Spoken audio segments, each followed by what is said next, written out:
नमस्कार, मैं हूं मृत्युंजय कुमार झा और कमोडिटी सुपरफास्ट में आपका स्वागत है। सबसे पहले बात करेंगे एक महत्वपूर्ण खबर की। खबर यह है कि अनाज की कीमतों पर सरकार लगातार एक्शन में है और अब से कुछ ही देर पहले फूड सेक्रेटरी की तरफ से ये कहा गया है, बयान आया है कि ओपन मार्केट में गेहूं और चावल की बिक्री की जाएगी ताकि सप्लाई को लेकर कोई दिक्कत हो नहीं। और क्या क्या बातचीत हुई है, क्या क्या एक्शन प्लान है सरकार का, ये बताने के लिए अमरीश पांडे हमारे संवाददाता इस वक्त हमारे साथ जुड़े हैं। अमरीश, क्या क्या बातचीत हुई है आज? और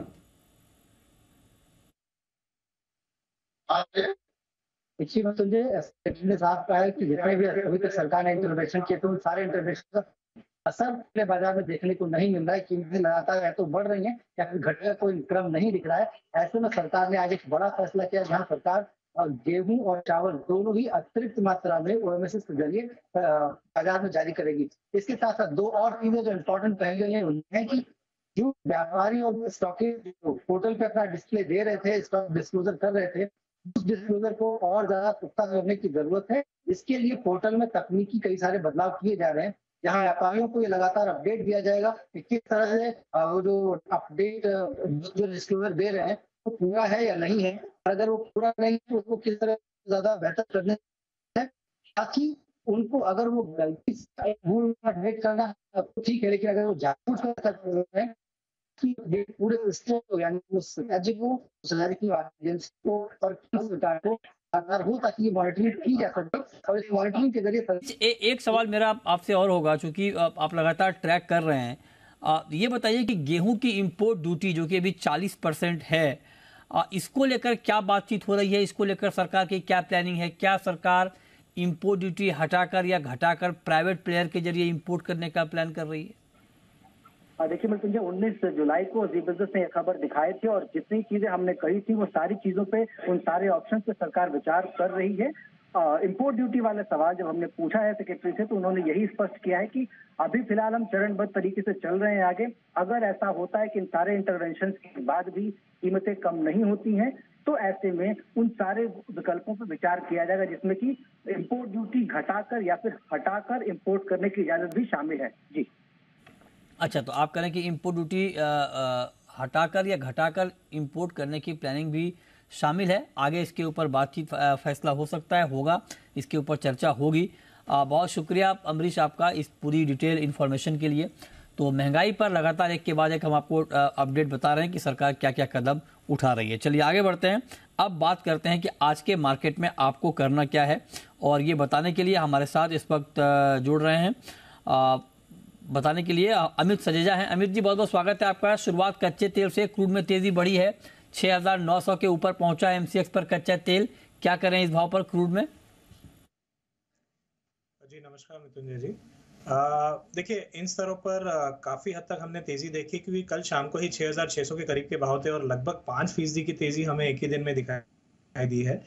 मैं कहूंगा कि 84 से 84.5 डॉलर्स के आसपास नाइमेक्स क्रूड में रेजिस्टेंस है, तो यहाँ पर एक बार मुनाफा वसूली करना बेहतर रहेगा। न्यू एंट्री यहाँ पर अवॉइड कीजिए, क्योंकि हल्का सा ओवरबॉट टेरिटरी में आ चुका है। मुझे इमीडिएटली नहीं लगता कि 6950 से 70 के एकदम ऊपर निकलेगा, तो जिसके लॉन्ग पोजीशन से बुक करें। और अगर किसी को अग्रेसिव ट्रेडर हैं, शॉर्ट जाने की पॉसिबिलिटी है, तो कर सकते हैं 7,000 का स्टिक स्टॉप लॉस लेकर, और डाउनसाइड में करीबन 6,820 तक के एक रिट्रेसमेंट मूव हमें देखने मिल सकते हैं। ठीक है, तो 6950 के करीब एक बार बिकवाली की चांस ली जा सकती है। ओके, ठीक है। तो ये रहा आपकी हो गई कच्चे तेल पर। गोल्ड और सिल्वर पर अमित जी क्या व्यू है आपका? सोने चांदी में क्या किया जाए इस वक्त इस भाव पर? जी देखिए, सीपीआई डेटा के आने के जस्ट पहले जो कल शाम को रिलीज होने वाला है, हमने देखा है गोल्ड और सिल्वर दोनों में ही दबाव बना हुआ है। हालांकि सिल्वर ज्यादा प्रेशर में लग रहा है बिकॉज बेस मेटल्स में भी बिकवाली आई है। मैं समझता हूँ चांदी में 70,300 से 400 के बीच में बिकवाली कर सकते हैं। 70,900 का एक स्टॉप लॉस रखना जरूरी होगा, और डाउन साइड में 69,500 तक के लक्ष्य होंगे।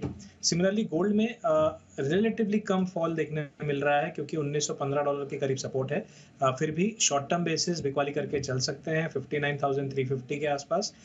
59,500 का स्टिक स्टॉप लॉस होगा, और डाउन साइड में 58,950 का शॉर्ट टर्म लक्ष्य होगा। ओके, मेटल पर कोई कॉल है आपकी अमित जी इस वक्त? जी, कॉपर में हमने एक अच्छी खासी पुलबैक आते हुए देखा है, लगभग 724 से आज 732 के करीब है प्राइजेस। मेरा मानना है ये जो रैली है ये और एक्सटेंड हो सकती है। अपसाइड में हमें 737 तक के भाव देखने मिलेंगे, तो इस ट्रेड के लिए मैं 730 पे बाइंग की सलाह देना चाहूँगा। अगस्त फ्यूचर्स में यहाँ पर स्टॉप लॉस 727 का होगा और अपसाइड 737 तक के लक्ष्य होंगे। ओके, तो ये राय आपकी हो गई कॉपर पे कि कॉपर में आपको करना क्या। अब आते हैं एग्री मार्केट पे। एग्री में ग्वार में अच्छा खासा एक्शन है, आज अच्छी तेजी है। 6100 के ऊपर है ग्वार का सितंबर का वायदा और 12800 के ऊपर है ग्वार गम का सितंबर का वायदा। क्या करें इस भाव पर? देखिए, ग्वार कॉम्प्लेक्स में हमने पिछले हफ्ते या इस हफ्ते की शुरुआत में अच्छी खासी एक करेक्शन देखी थी, स्टीप करेक्शन थी, लेकिन दोबारा प्राइजेस ने ऐसा लगता है रैली रिज्यूम कर ली है, तो बाइंग की ही सलाह होगी। फिलहाल ऐसा लगता है कि करंट लेवल्स पे भी लिया जा सकता है। करीबन 6350 से 6400 के मीडियम टर्म टारगेट्स होंगे ग्वार सीड में, और सिमिलरली ग्वार गम में ऐसा लगता है कि 13,500 तक जाने की पॉसिबिलिटी बन रही है। ओके, तो 13,500 ग्वार गम और ग्वार सीड क्या बताया सर आपने? 6350 के आसपास शॉर्ट टर्म टारगेट लिया जा सकता है 3 से 4 सेशन से। ठीक है, 3 से 4 सेशन में आप करें 6350, मतलब यहाँ से करीब करीब 200 रुपए की तेजी आपको ग्वार सीड में भी दिख रही है। एक सवाल आपसे टर्मरिक के ऊपर होगा। टर्मरिक का मार्केट भी बहुत ऊपर नीचे हो रहा है और हालांकि दाम हाल के दिनों में बहुत बढ़ गए हैं, आज भी अच्छी तेजी है करीब 2% की। क्या किया जाए टर्मरिक में? देखिए, टर्मरिक में काफ़ी हद तक काफ़ी लेवल्स ऑलरेडी आ चुके हैं। जो ट्रेंड है पिछले 2 महीनों से लगातार तेज़ी का है। मैं समझता हूँ इन स्तरों पे थोड़ा अवॉइड करना बेहतर रहेगा। हाँ, अगर ये प्राइजेस 16,500 से 16,300 के बीच मिले तो वहाँ पर फ्रेश बाइंग की जा सकती है अक्टूबर वायदा में। और अपसाइड में ओवरऑल बायस जो है, अगर मैं पोजिशनल बात करूँ तो लगभग 21,000 का है। लेकिन यहाँ पर खरीदारी करना थोड़ा अवॉइड करें। 1,001 रुपए की करेक्शन आए तो वहाँ पर दोबारा नई फ्रेश पोजीशन बनाई जा सकती है। ओके, जीरे पर आपका क्या व्यू है? जीरे में आज भी तेजी का माहौल है, 1,000 रुपए तक दाम बढ़े हैं जीरे के। क्या करें अमित जी इसमें? जी देखिए, जीरे में पोजिशनल बायस अभी तेज है। हालांकि ऑलरेडी जैसे आप जानते ही हैं काफ़ी तेजी है, लेकिन 66,000 तक का इसमें एक लक्ष्य है शॉर्ट टर्म बेसिस। तो मैं समझता हूँ अभी यहाँ से 2,500 से 3,500 रुपए की तेजी बाकी है। लेके चला जा सकता है 62,200 के, जब तक ऊपर रहेगा तब तक तेजी करके चल सकते हैं। अच्छा, कैस्टर पर कोई व्यू है आपका? कैस्टर आज थोड़ा नीचे है। जी, कैस्टर में भी देखिए कॉम्प्लेक्स में क्योंकि तेजी है तो मैं समझता हूँ आज जरूर नीचे है, लेकिन ओवरऑल मेरा मानना है कि करीबन 6,550 तक के मीडियम टर्म टारगेट, यानी 2 से 3 हफ्ते का अगर मैं लक्ष्य लूँ तो लिया जा सकता है। यहाँ पर भी फ्रेश बाइंग इनिशिएट कर सकते हैं। 6,200 के नीचे इसका स्टॉप होगा 6,180 के आसपास, और टारगेट जो जैसे मैंने बताया 6,550 का एक मीडियम टर्म टारगेट लिया जा सकता है। अच्छा, अभी अगर इस पर कोई पोजिशनल ट्रेड लेना हो अमित जी, तो कौन सी कमोडिटी आप रिकमेंड करेंगे? मेरे ख्याल से कॉटन सीड ऑयल केक में कोकूड में फ्रेश लॉन्ग पोजीशन इनिशिएट की जा सकती है। 2,600 के करीब भाव चल रहे हैं। मुझे लगता है 2,750 तक के शॉर्ट टर्म टारगेट इसमें देखने मिलेंगे।